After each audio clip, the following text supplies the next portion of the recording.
La femme est corps, elle est terre, c'est un être de sensation et de chair. Elle aspire à ce que son étreinte soit accueillie, que sa fleur ouverte soit bénie et sentie.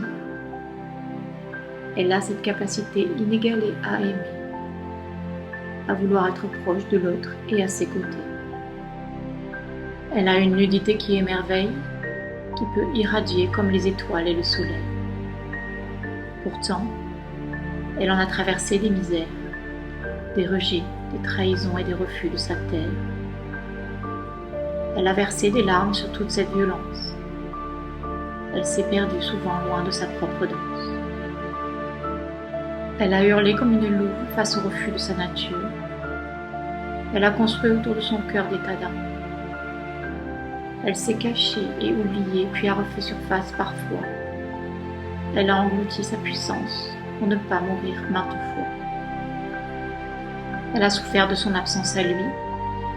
Elle a pleuré toutes les nuits. Elle a crié du manque d'hommes qui veuillent faire le chemin jusqu'à elle. Elle est tombée plusieurs fois sous les coups qui lui ont fait perdre ses ailes. Mais ce temps-là est révolu et fini, car c'est maintenant le réveil de la déesse engloutie. Elle ne court plus après personne aujourd'hui, car son essence féminine l'a remplie.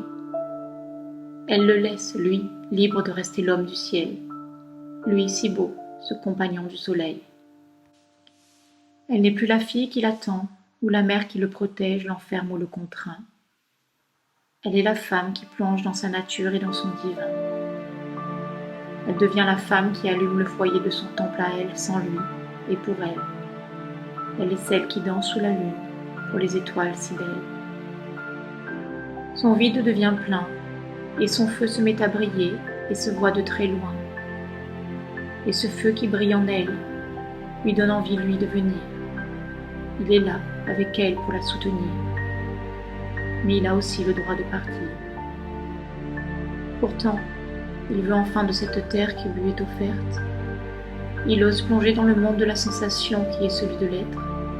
Elle se tient prête, là, offerte. Il est là, au creux de ses bras, pour sentir le monde d'en bas, celui de la terre et du cœur, celui de la chair, de l'intime et de l'intérieur. Et lui, il lui montre alors le chemin vers la conscience et le divin.